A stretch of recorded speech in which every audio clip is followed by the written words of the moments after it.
Bismillahirrahmanirrahim.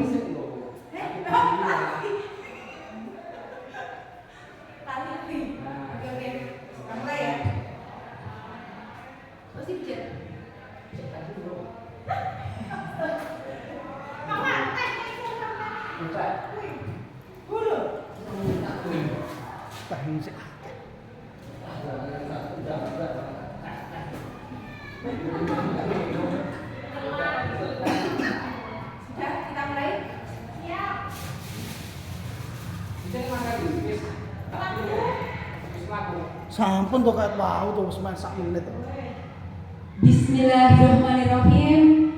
Assalamualaikum warahmatullahi wabarakatuh.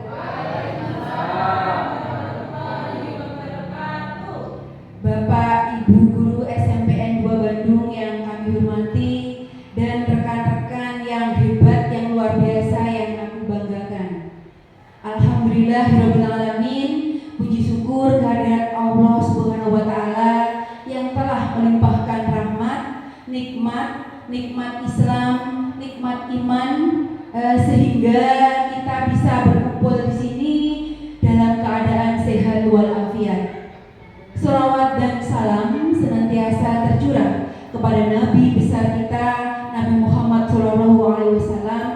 Semoga kita mendapatkan syafaatnya di yaumul qiyamah. Amin.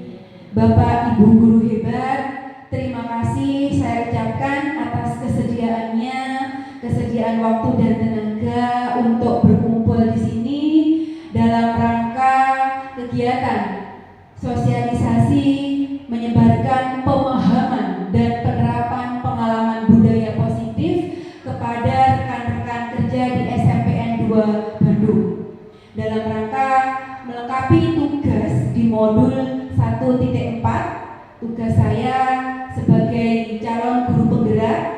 Perkenalkan, saya Ria Medasari untuk melengkapi tugas di guru penggerak angkatan 9 dari SMPN 2 Bandung Tulungagung. Baik Bapak Ibu guru, sebelum kita menginjak ke materi kita tentang budaya positif, kita ice breaking dulu ya. Biar semangat, biar gak terlalu tegang.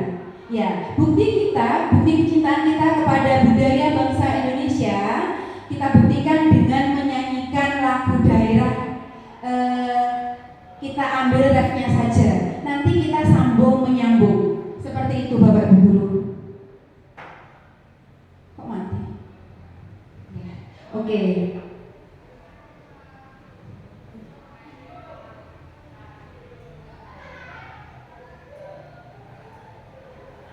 Baik, kita mulai Bapak Ibu guru. Jadi nanti saya memulai dengan ref lagu daerah, nanti disambung ngoten nggih? Siap? Baik, kita mulai. Apose kokondao ya rabe sorendorani uflenso benini ma bagi paseyo. Bunyinya lanjutkan. Lagu daerah yang lain, disambung dengan lagu daerah yang lain, ya yang bisa, bebas. Oke.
Baik Bapak Ibu, terima luar biasa sekali. Kita mulai dengan kegiatan hari ini, yaitu mengenai sosialisasi menyebarkan pemahaman dan penerapan pengalaman budaya positif. Bapak Ibu, kalau kita berbicara mengenai budaya positif, tentu tidak asing lagi bagi Bapak Ibu semuanya. Kira-kira kalau kita berbicara tentang budaya positif, apa yang ada di pikiran Bapak Ibu? Atau mungkin contoh yang ada di sekolah kita, praktek nyata, praktik baik budaya positif itu kira-kira apa nggih? Sinten nggih kira-kira yang mau memberikan tanggapan? Silakan Bu Sempat. Kebiasaan di pagi hari di sekolah kita itu penerapan 5S, yaitu senyum, sapa, salam, sopan dan santun. Itu adalah pembiasaan budaya positif yang ada di sekolah kita. Oke, luar biasa. Ya, jadi ada pembiasaan 5S ya Bu. 5S itu pembiasaan di pagi hari Bapak Ibu guru piket siap di depan untuk menyambut kedatangan anak. Jadi 5S apa? Senyum, salam, sapa, sopan dan santun. Oke, selanjutnya silakan Bu Lina. Kira-kira apa yang mungkin contoh atau praktik baiknya? Yang terbaru dari sekolah kita yang baik Bu Mami, yaitu bertadarus pagi. Iya. Tadarus pagi yang dibina oleh Ibu Mami. Iya, luar biasa. Jadi sekolah kita ini sudah ada pembiasaan tadarus pagi yang ini sangat jarang kita temukan di sekolah-sekolah lain ya. Kalau mungkin dibilang kalau di area Bandung ini masih jadi trendsetternya ini ya, masih pemula untuk pembiasaan tadarus pagi. Bapak Ibu mungkin ada yang lain, silakan Pak Ilham. Yang ya budaya positif yang ada di sekolah kita. Ya. Jumat bersih dan Jumat sehat. Oh iya, iya, iya. Iya, ternyata sekolah kita banyak sekali kegiatan-kegiatan baik. Mulai dari 5S, ada pembiasaan tadarus, dilanjutkan dengan ada Jumat bersih dan Jumat sehat yang barusan kita laksanakan hari ini. Oke, mungkin Pak Hermawan mau menambahkan ini, sepertinya kok mantuk-mantuk menjawab. Setiap pagi Jumat diadakan infak Jumat. Oh iya, iya. Iya, ada infak Jumat. Silakan Bu Yani. Kepala sekolah kemarin sama Mbak Pipi yang mengeluarkan jargon baru, yaitu Lisa Imut, lihat sampah pungut. Oh iya, luar biasa. Itu ada slogan baru Lisa Imut. Jadi kalau lihat sampah langsung dipungut. Ada lagi yang menambahkan Bapak Ibu? Sudah? Iya. Jadi kalau kita berbicara mengenai budaya positif, ya, kalau kita berbicara mengenai budaya positif itu adalah praktik-praktik baik atau pembiasaan baik yang kita terapkan di sekolah yang menjadi pembiasaan sehingga bisa menjadi budaya. Seperti itu Bapak Ibu ya. Jadi nanti diharapkan budaya positif ini bisa menumbuhkan motivasi diri atau motivasi intrinsik baik bagi kita sebagai pendidik dan kita sebarkan ke peserta didik. Ngoten nggih, agar pembelajarannya bisa sesuai dengan pemikiran Ki Hajar Dewantara dan profil pelajar Pancasila. Baik Bapak Ibu, masih semangat ya? Oke, next. Iya, jadi Bapak Ibu yang kita pelajari pada hari ini ada beberapa poin. Jadi di konsep inti budaya positif ini nanti yang kita pelajari, yang pertama ada perubahan paradigma belajar. Berikutnya kita nanti akan belajar mengenai disiplin positif. Yang ketiga belajar mengenai nilai-nilai kebajikan. Next, kebutuhan dasar manusia. Berikutnya kita belajar mengenai motivasi perilaku manusia, posisi kontrol guru, keyakinan kelas, dan yang terakhir tentang segitiga restitusi. Apa to kuwi yo mbok dibahas. Oke. Baik Bapak Ibu, kita lanjutkan yang pertama ya. Oke. Kita belajar ini pembelajaran dengan paradigma baru atau perubahan paradigma belajar. Bagaimana toh? Nah, Bapak Ibu, apakah sudah mengenal istilah pembelajaran yang berpusat pada guru atau pembelajaran yang berpusat pada murid? Apakah Bapak Ibu guru sudah pernah mendengar? Ya, silakan Bu Mami berpendapat atau memberikan tanggapan. Bagaimana bedanya antara pembelajaran yang berpusat pada guru dan pembelajaran yang berpusat pada murid? Terima kasih. Pembelajaran yang berpusat pada guru yaitu utamanya itu berpusat pada guru. Jadi guru menerangkan kepada murid dan selanjutnya murid memahaminya. Tetapi kalau yang berpusat pada murid, menurut saya murid itu yang berperan aktif dan guru itu cuma sebagai fasilitator. Terima kasih. Iya, luar biasa sekali. Jadi yang ideal yang kita terapkan sekarang adalah pembelajaran yang berpusat pada murid ya. Iya, mungkin ada yang mau menambahkan Bapak Ibu terkait pembelajaran yang berpusat pada guru dan pembelajaran yang berpusat pada murid. Silakan Bu Nina. Saya menambahkan yang dipaparkan Bu Mami tadi, benar sekali bahwa memang era kurikulum merdeka ini pembelajaran harus benar-benar difokuskan atau dipusatkan kepada murid ya, keberpihakan kita kepada murid. Supaya apa? Supaya anak-anak itu ada gregetnya, ada semangatnya untuk kembali belajar lagi, lebih aktif dalam mengeksplor diri mereka. Jadi bukan hanya gurunya yang aktif membuat modul-modul, tapi juga muridnya juga harus lebih aktif lagi supaya pembelajaran ini berjalan, kurikulum merdeka ini berjalan sesuai dengan yang diharapkan oleh pemerintah. Tentunya seperti itu. Terima kasih. Iya, terima kasih, luar biasa Bu Nina.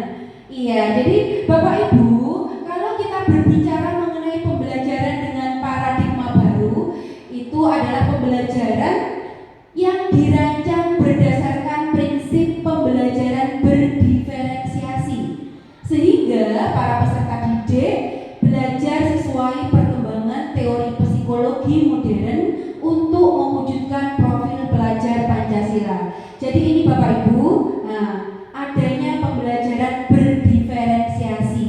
Jadi pembelajaran yang ideal adalah pembelajaran yang berdiferensiasi sesuai dengan kebutuhan murid. Jadi guru atau pendidik berusaha untuk mencukupi semua kebutuhan murid. Nah, selain itu, selain berdiferensiasi, juga sesuai dengan profil pelajar Pancasila. Oke. Ya,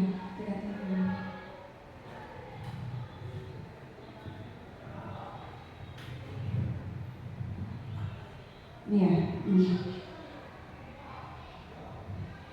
Jadi memang diharapkan bahwa pembelajaran kita bisa berpusat pada murid, kita bisa melaksanakan pembelajaran berdiferensiasi sesuai dengan filosofi dari Ki Hajar Dewantara dan profil pelajar Pancasila. Jadi pembelajarannya diharapkan seperti itu. Baik Bapak Ibu, kita lanjutkan dengan profil pelajar Pancasila. Di sini mungkin tidak kelihatan ya yang belakang. Ya, bersama-sama kita pelajari tentang profil pelajar Pancasila. Ada 6 dimensi Bapak Ibu profil pelajar Pancasila yang saya rasa Bapak Ibu semua tidak asing. Ini akan lebih mudah kalau kita nyanyikan seperti anak TK ya, jadi lebih mudah untuk menghafalnya. Jadi seperti ini.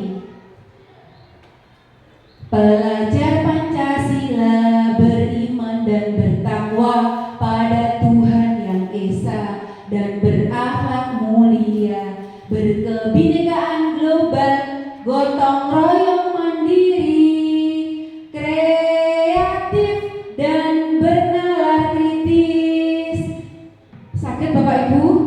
Oke, kita bersama-sama ya. 1, 2, 3. Pelajar Pancasila beriman dan bertakwa dan berakhlak mulia, berkebinekaan global,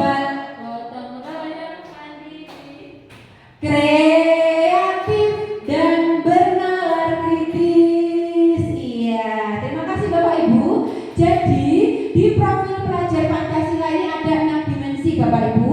Yang pertama, beriman dan berakhlak mulia. Jadi kita harapkan peserta didik nanti bisa menjadi seseorang yang beriman, berakhlak,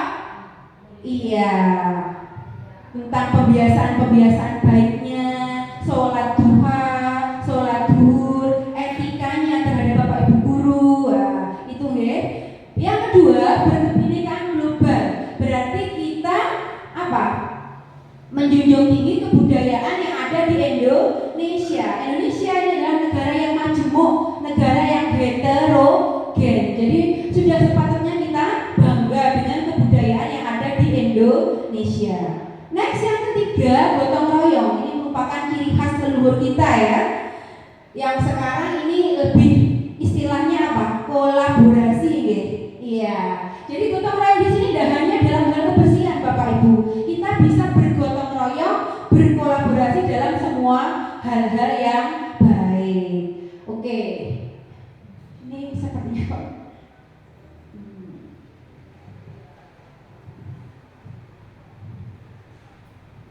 Baik, ditunggu dulu.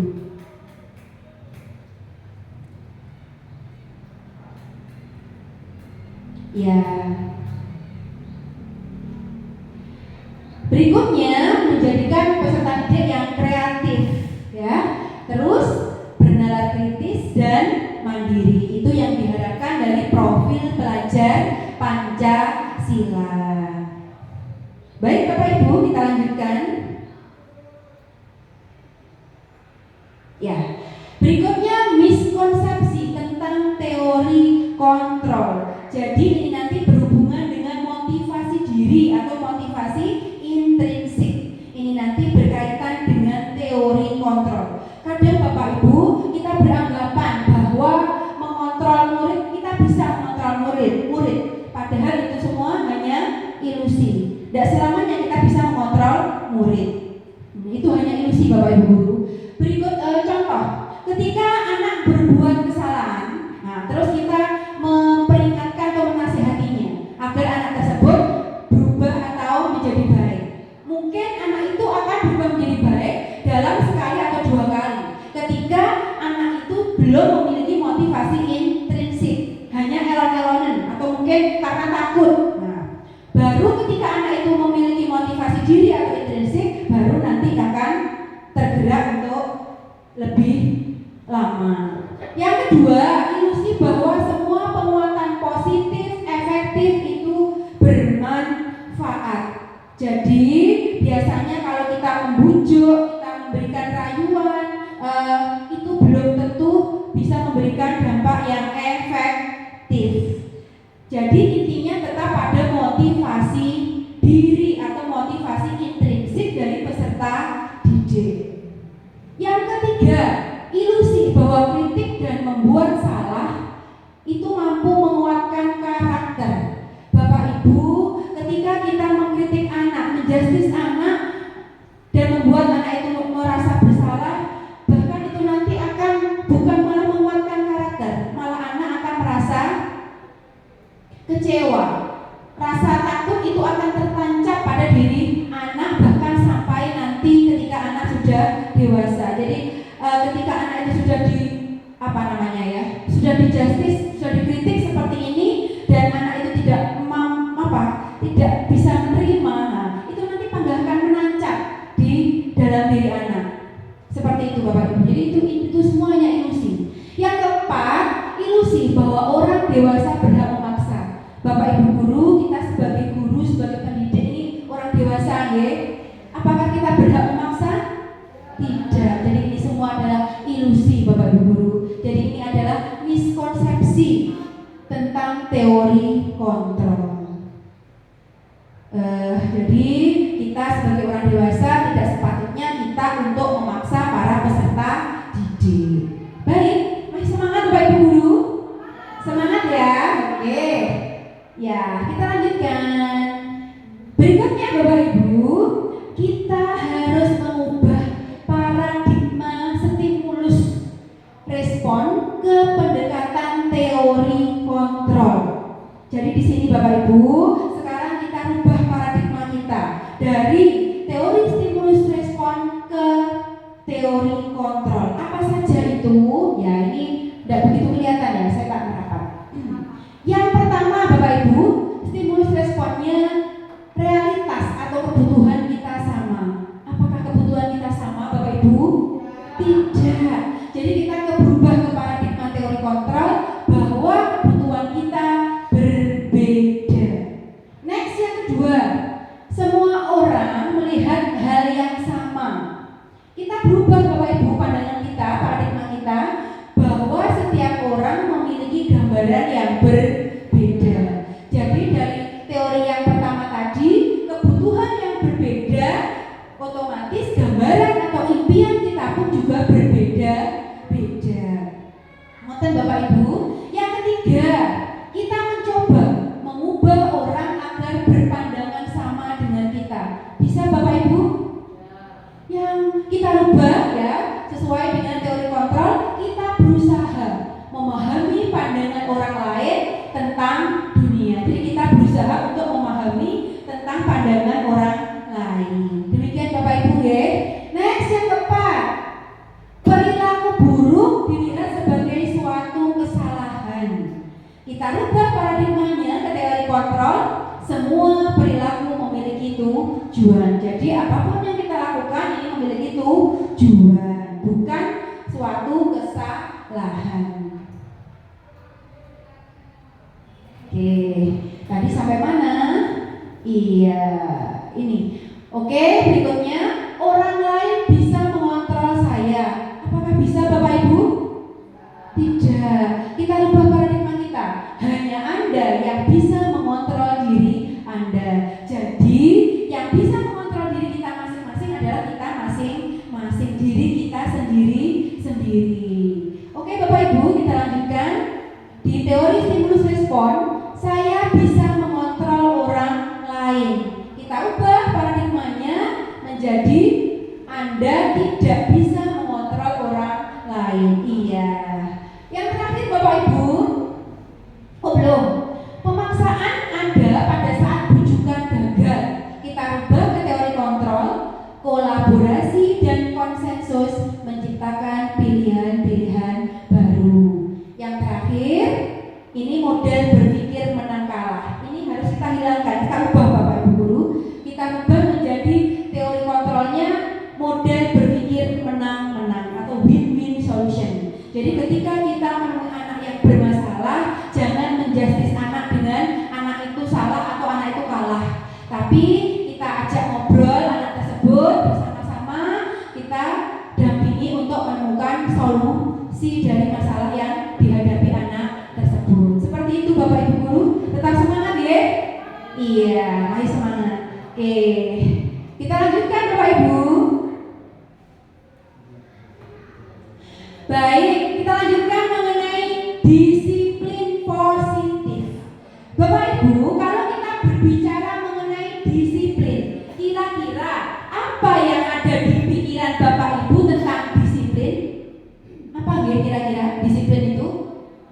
Iya, tertib, sesuai aturan. Mungkin ada sanksi kalau kita tidak sesuai dengan aturan. Apalagi Bapak Ibu kira-kira?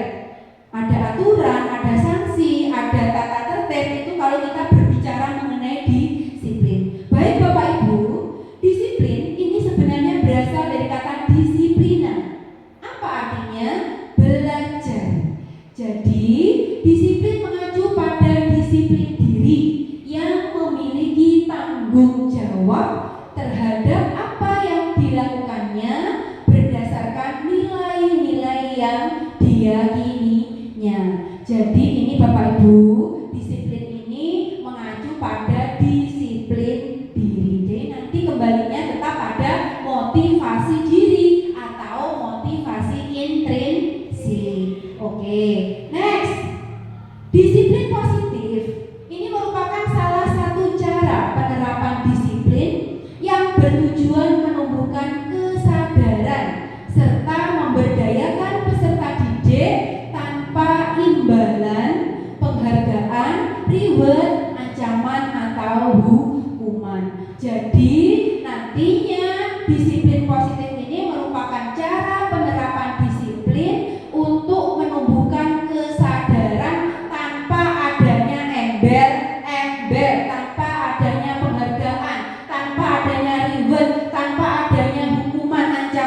Jadi memang dasarnya muncul dari diri masing-masing atau motivasi intrinsik. Seperti itu Bapak Ibu.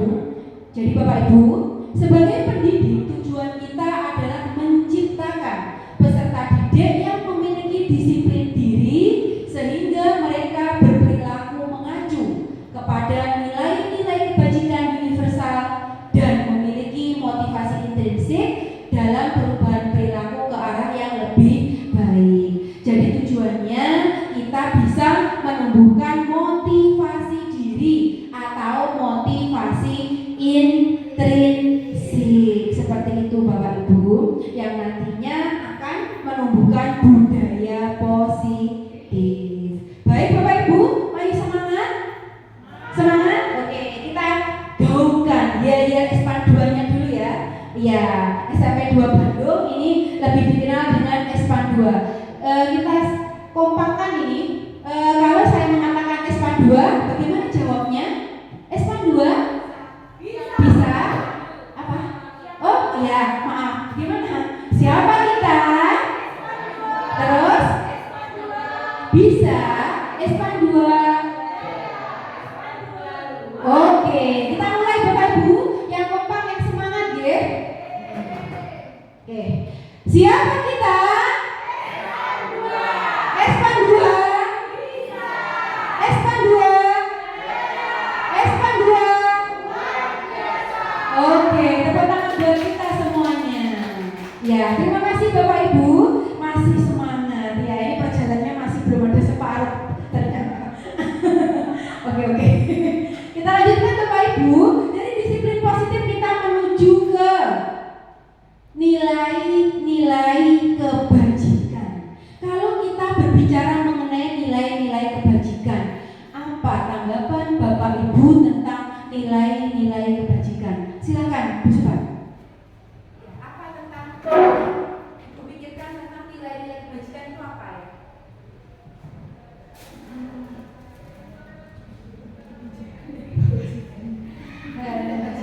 Kebajikan hal-hal yang berhubungan dengan norma yang positif, yang baik, yang membawa ke arah pembiasaan yang baik. Jadi berhubungan dengan norma yang akhirnya menjadi pembiasaan yang baik. Oke, terima kasih Bu Supat, luar biasa sekali. Silakan Bu Mami, apa yang tanggapan Bu Mami tentang nilai-nilai kebajikan? Apa ya? Menurut saya kalau nilai kebajikan itu juga yang ke arah perilaku anak yang menunjukkan ke arah akhlakul karimah. Iya, luar biasa. Jadi kalau kita berbicara mengenai nilai-nilai kebajikan, itu adalah nilai yang disepakati bersama, lepas dari suku bangsa, agama, bahasa maupun latar belakang. Jadi bisa ya sesuai dengan akhlakul karimah. Nah, jadi memang ada tuntunannya sesuai dengan norma yang berlaku. Bapak Ibu, di sini saya memberikan contoh untuk beberapa nilai-nilai kebajikan dari berbagai institusi atau organisasi. Saya menyiapkan 3 ini, ya. Yang pertama Bapak Ibu, profil pelajar Pancasila. Di profil pelajar Pancasila ini memiliki beberapa nilai kebajikan yang seperti tadi sudah kita bahas, ya. Apa saja tadi?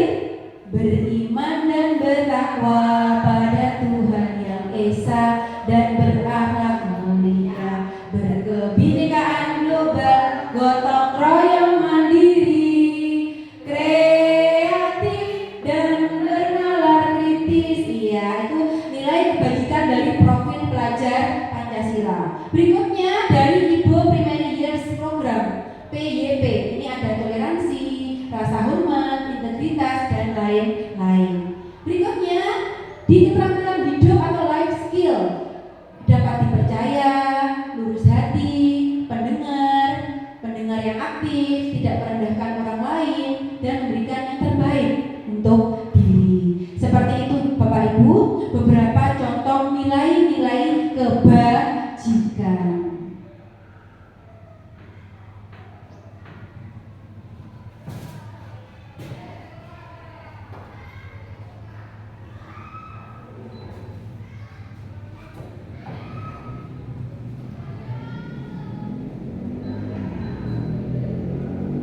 Ya, oke. Semangat ya Bapak Ibu. Oke. Dari nilai-nilai kebajikan kita lanjutkan ke kebutuhan dasar manusia. Kalau kita berbicara kebutuhan dasar manusia, mesti banyak sekali ya namanya kebutuhan dasar. Iya kan? Iya. Jadi namanya kebutuhan dasar itu banyak sekali. Apa tuh kebutuhan dasar itu? Ini Bapak Ibu. Kebutuhan dasar manusia ini adalah segala sesuatu yang kita lakukan untuk mendapatkan apa yang kita inginkan. Seluruh tindakan yang kita lakukan ini memiliki tujuan tertentu dan semua usaha terbaik yang kita lakukan adalah dalam rangka kebutuhan dasar kita terpenuhi dengan baik. Jadi intinya ketika kebutuhan dasar tidak terpenuhi, maka peserta didik akan melakukan perilaku yang menyimpang, ya, karena tidak terpenuhi. Nah, jadi pengen ini malah tidak terpenuhi, akhirnya malah ya menyimpang, malah mungkin caper, mungkin melakukan hal-hal yang tidak diinginkan seperti itu. Kalau kita berbicara mengenai gaya belajar peserta didik Bapak Ibu, ada beberapa gaya belajar ya. Yang menyukai gambar itu namanya apa Bapak Ibu? Biasanya suka melihat gambar saja atau video. Iya, ada gaya belajar visual.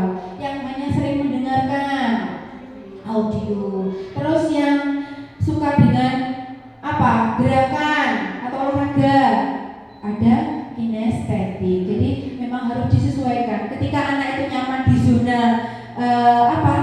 audio, terus dia itu sukanya zona audio dikelaskan ke kinestetik, tidak akan merasa nyaman. Jadi seperti itu.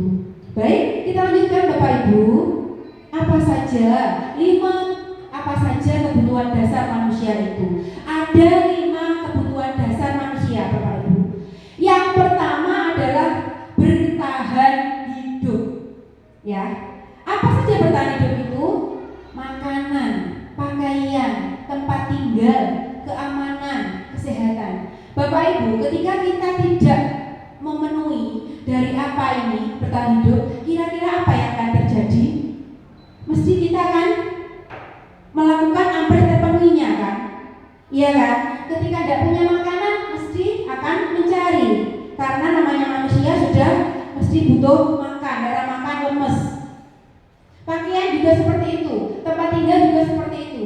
Jadi ini juga harus dilengkapi untuk bertahan hidup. Yang kedua, kasih sayang dan rasa diterima. Apa saja?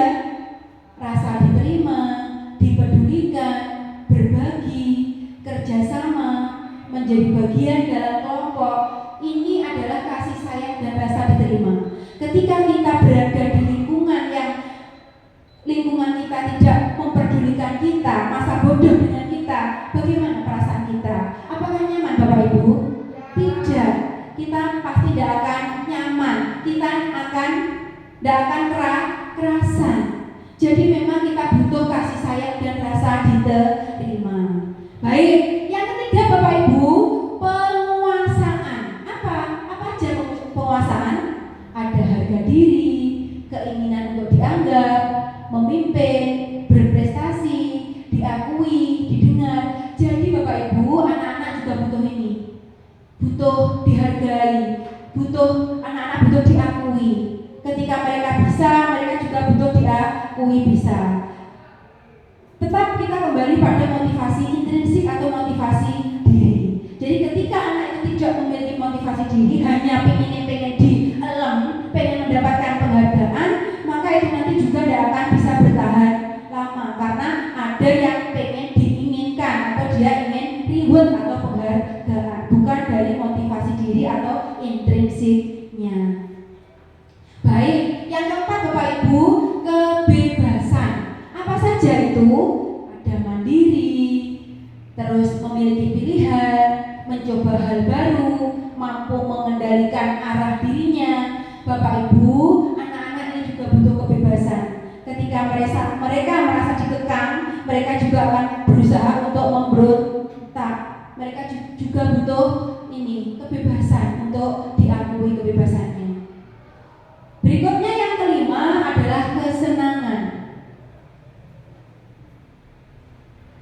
Ya, kesenangan itu meliputi apa saja?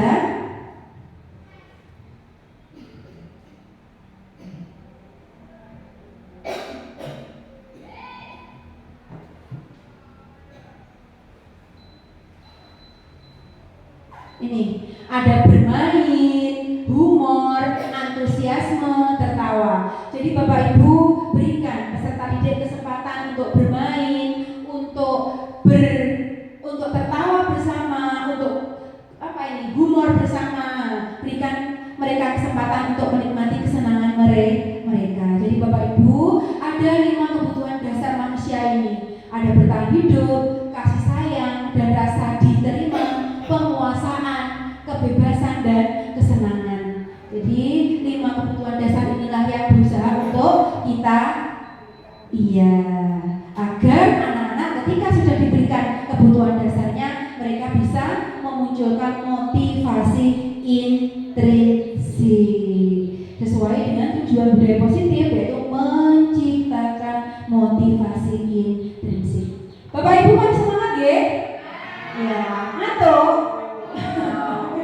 Oke, kita lanjutkan Bapak Ibu. Baik, kita lanjutkan tentang motivasi perilaku manusia. Bapak Ibu, ini perlu diketahui ya, sudah kita bahas di awal. Motivasi tadi ada 2 ya, ada ekstrinsik, ada intrinsik. Namanya motivasi intrinsik yang dari luar itu tujuannya untuk menghindari ketidaknyamanan atau hukuman, agar mendapatkan imbalan, agar mendapatkan penghargaan. Nah, jadi ini tujuannya dari motivasi intrinsik, agar biar tidak diancam, agar terhindar dari ketakutan, agar mendapatkan penghargaan, pengakuan. Nah, ini motivasi ekstrinsik. Sedangkan yang intrinsik untuk menjadi orang yang mereka inginkan dan menghargai diri sendiri dengan nilai-nilai yang mereka percaya. Jadi yang kita harapkan ini Bapak Ibu, kita bisa menemukan motivasi intrinsik dalam diri peserta didik. Ngoten Bapak Ibu nggih? Iya. Bapak Ibu semangat nggih? Oke. Jadi kita kembali kepada tujuan budaya positif, yaitu bisa menumbuhkan motivasi intrinsik dalam peserta didik. Oke, next. Oke Bapak Ibu, masih seputar motivasi ya, motivasi perilaku manusia. Ini kita berkaitan dengan hukuman, konsekuensi, restitusi. Bapak Ibu, saya yakin untuk hukuman dan konsekuensi ini sudah tidak asing lagi, sudah sering kita dengar, sudah sering kita lakukan. Mungkin ini ya, restitusi ini apa toh? Iya. Oke, kita bahas satu persatu ya. Hukuman, apa saja hukuman itu Bapak Ibu? Pada hukuman ini tidak terencana atau tiba-tiba Bapak Ibu. Jadi ketika kita menghukum anak-anak itu secara tiba-tiba atau tidak terencana. Berikutnya, mereka tidak tahu apa yang akan terjadi atau tidak dilibatkan. Biasanya ini sepihak. Terus bersifat satu arah. Yang terakhir berupa hukuman fisik atau psikis, bisa verbal, kalimat-kalimat yang bisa mendromkan anak. Baik, yang konsekuensi apa Bapak Ibu? Terencana atau disepakati sesuai peraturan. Yang kedua, murid tetap dibuat tidak nyaman. Yang ketiga, sikap guru selalu memonitor murid. Ini lebih ada peningkatan dari hukuman, tapi tetap memberatkan murid ya Bapak Ibu. Oke, yang ketiga Bapak Ibu ada restitusi. Apa itu restitusi itu? Oke, restitusi ini merupakan proses menciptakan kondisi bagi murid untuk memperbaiki kesalahan Bapak Ibu. Jadi kita berikan kesempatan murid untuk memperbaiki kesalahannya. Berikutnya kita lakukan proses kolaborasi yang mengajarkan murid untuk mencari solusi sendiri. Jadi ketika ada masalah Bapak Ibu, murid kita ajak ngobrol ya. Kita dampingi murid untuk mencari solusi dari masalah yang dihadapi. Ngoten Bapak Ibu ya. Oke.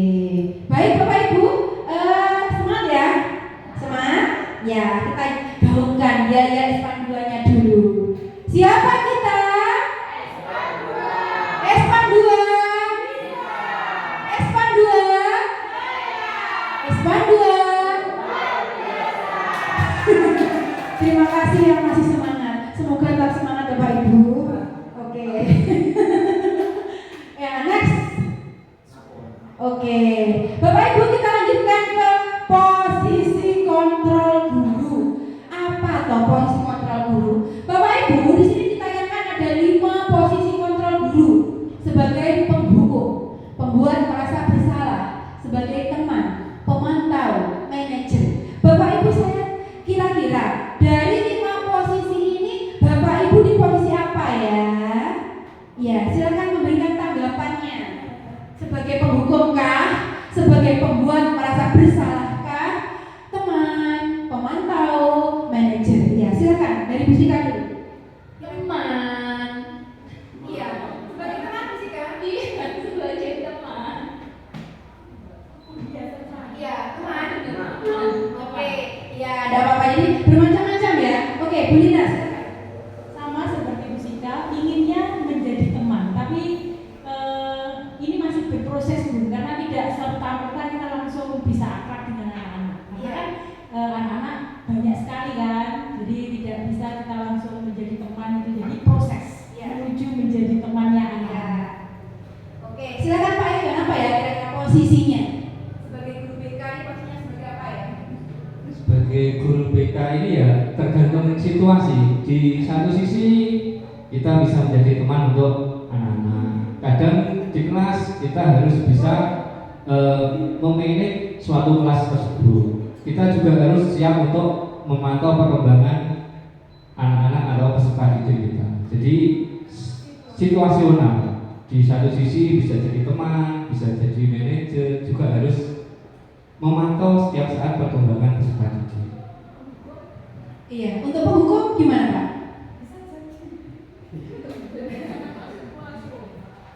Untuk penghukum ini kalau dari sudut pandang guru BK ini tidak masuk sama sekali, karena untuk tatib dan sebagainya itu diatur oleh tim tatib biasanya di bawah kesiswaan. Nah seperti itu untuk penghukum. Oke, terima kasih luar biasa sekali dari guru BK. Oke, berikutnya dari Pak Wahyu, ini posisinya sebagai apa Pak? Yang pasti bukan pembuat merasa bersalah. Kalau penghukum ini tergantung dari kata-katanya. Kalau penghukum sebenarnya kan ya bukan menghukum, mungkin bisa dengan bahasa yang lebih halus selain penghukum, apa memberi ya pembinaan apa, bukan jangan penghukum. Nek penghukum kok malah polisi. Itu saja.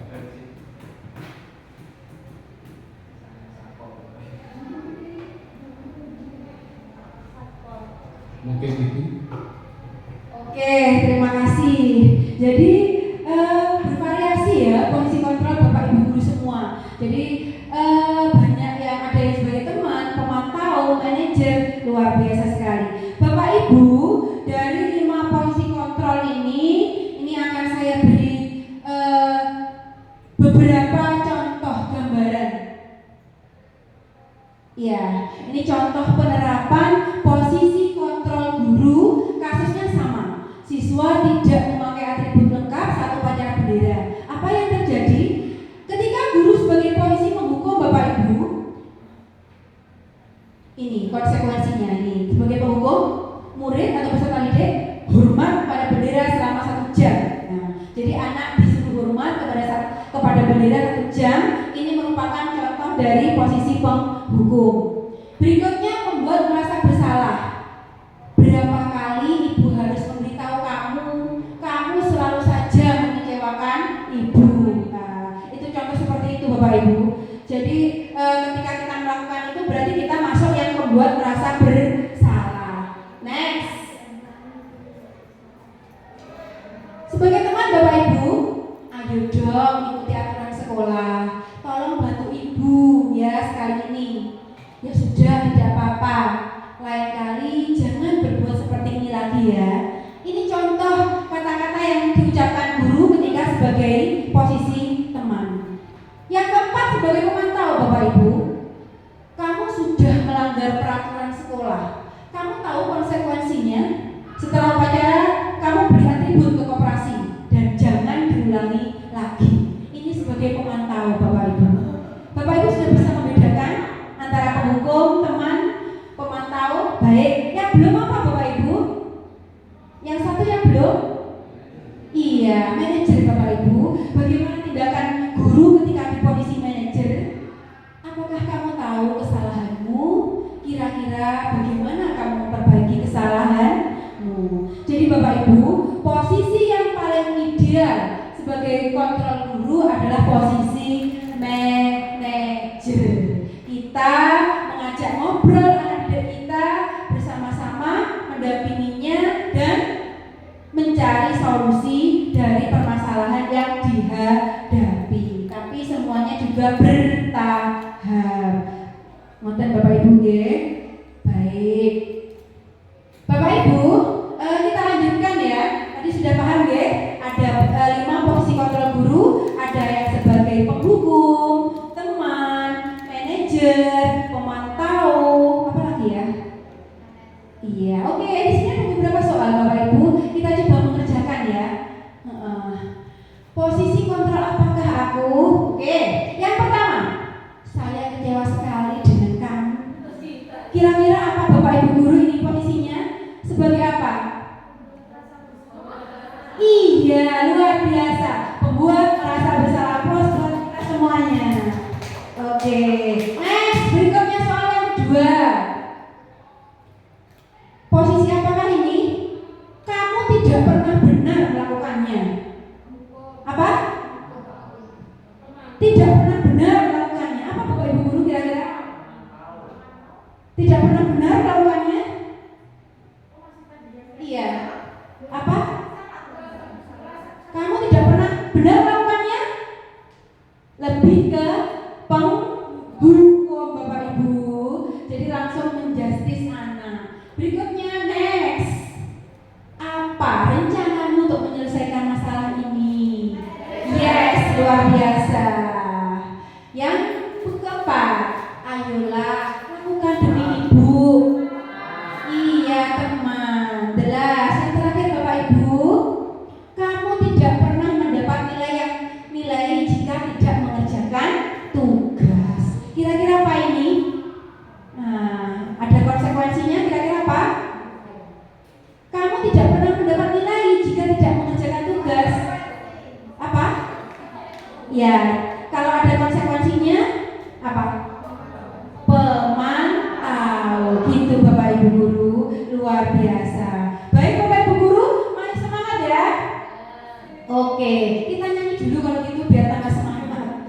Oke, nyanyi. Tidak bisa ini lagu Jawa. Di sini senang, di sana senang aja. Oke, ya. Oke, 1, 2, 3. Di sini senang, di sana senang, di mana-mana hatiku senang.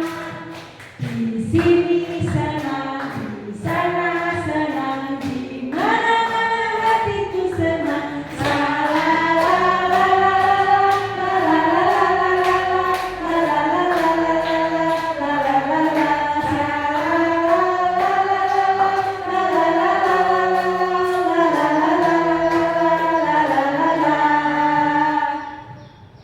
Oke, luar biasa. Tepuk tangan buat kita semuanya Bapak Ibu. Terima kasih. Tetap semangat. Oke Bapak Ibu, kita lanjutkan. Ini masih ada ya?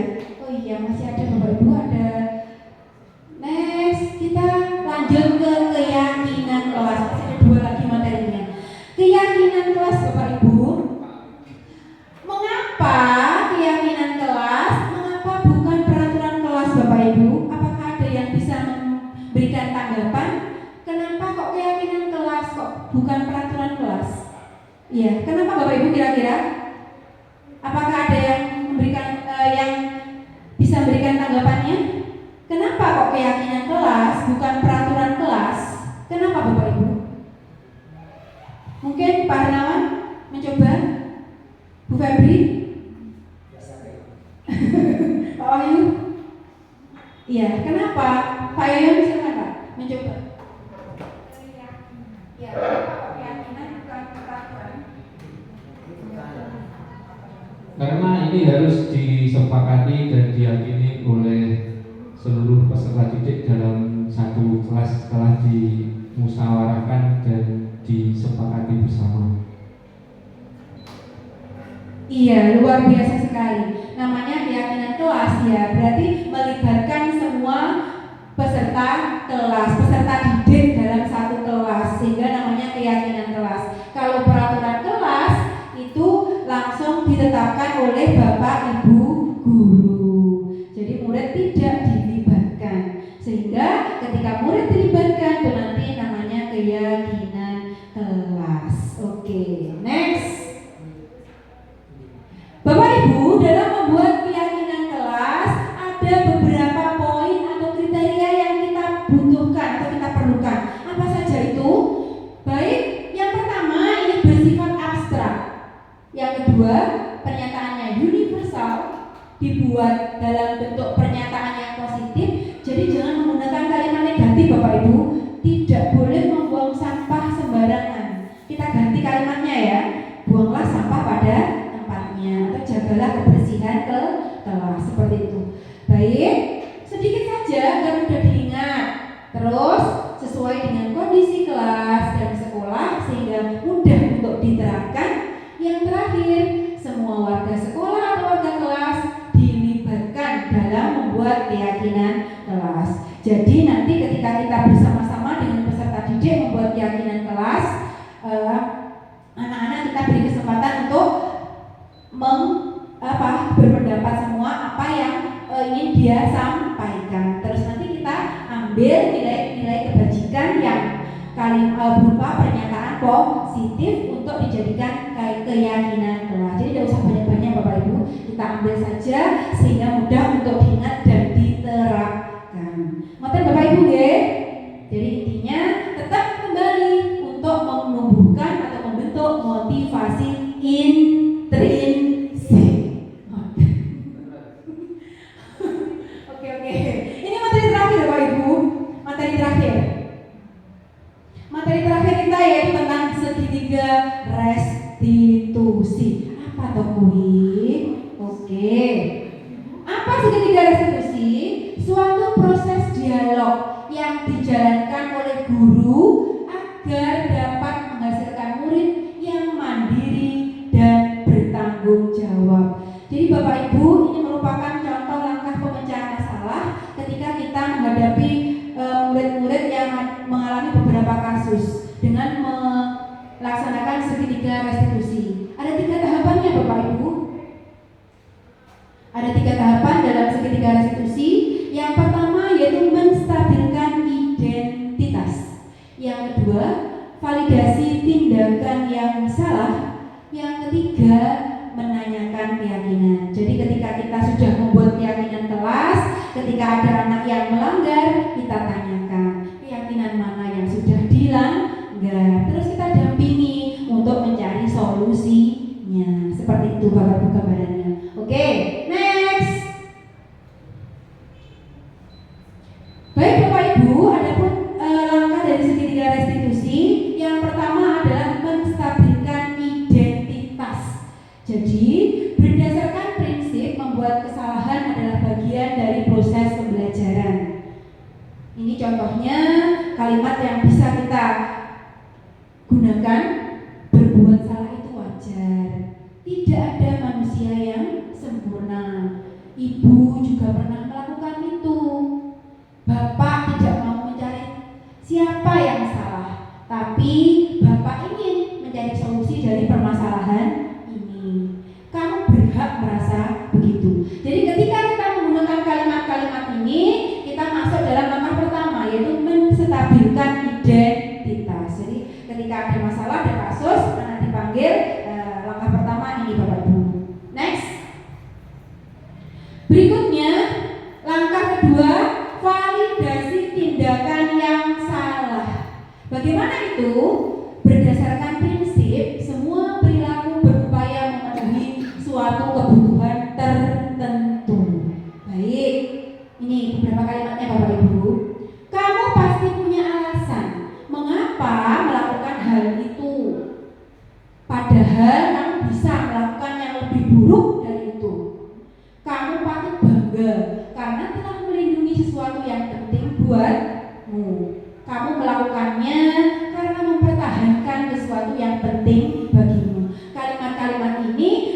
lakukan waktu kita di tahap kedua Bapak Ibu, validasi tindakan yang salah. Jadi setelah menanyakan salahnya baru langkah kedua. Next, langkah yang ketiga dengan menanyakan keyakinan.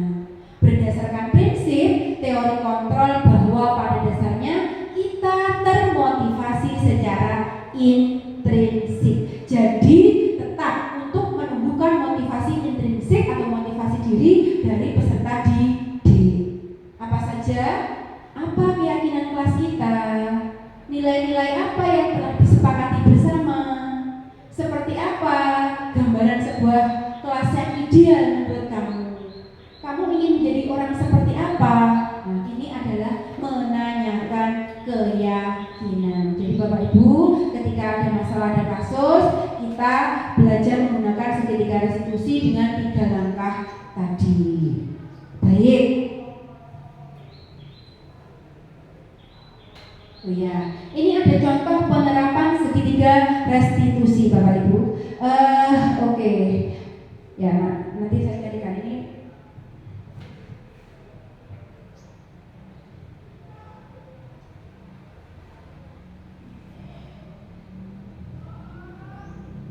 Ini saya ganti ke video saja.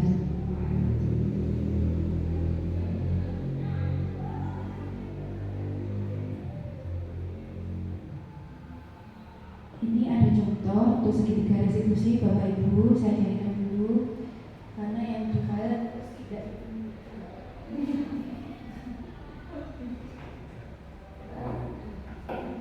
Oke, ini Bapak Ibu, mari semangat ya. Ya, siapa kita? Espan 2. Espan 2. Espan 2. Ya, terima kasih untuk semangatnya. Oke Bapak Ibu.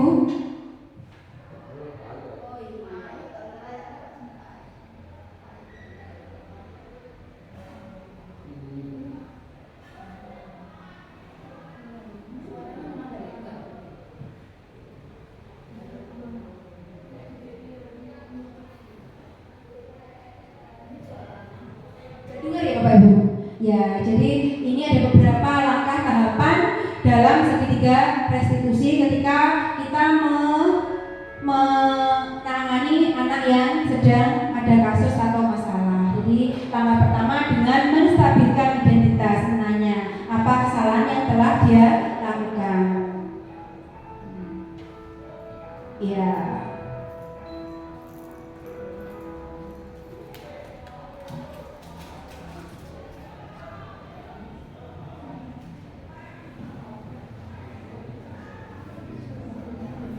Ya, dari menstabilkan identitas kita lanjutkan langkah yang kedua, ya. Langkah kedua tadi apa Bapak Ibu? Ya, validasi tindakan yang salah. Ya, jadi nanti anak mengakui kesalahannya. Terus nanti kita dampingi untuk mencari solusinya. Di langkah ketiga dengan menanyakan keyakinan, apa yang sudah keyakinan yang sudah sehingga anak nanti bisa mencari solusi dari masalah yang terjadi pada dirinya. Ya, ini tahapan yang ketiga dengan menanyakan keyakinan.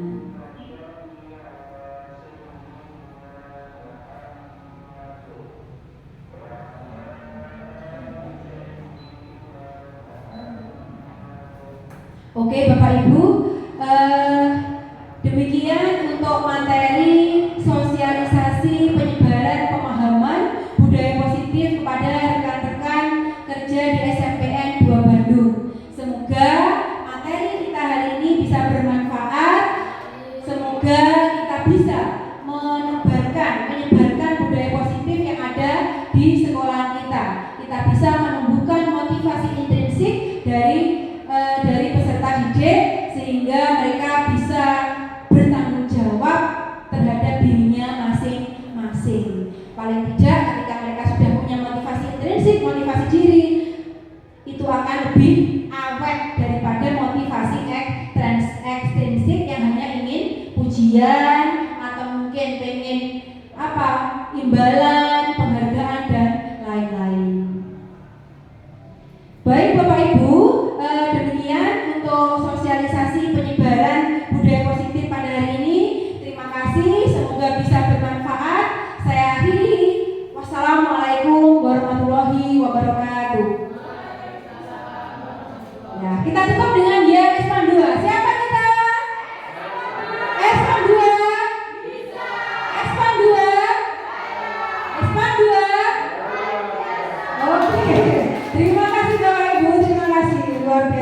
baik.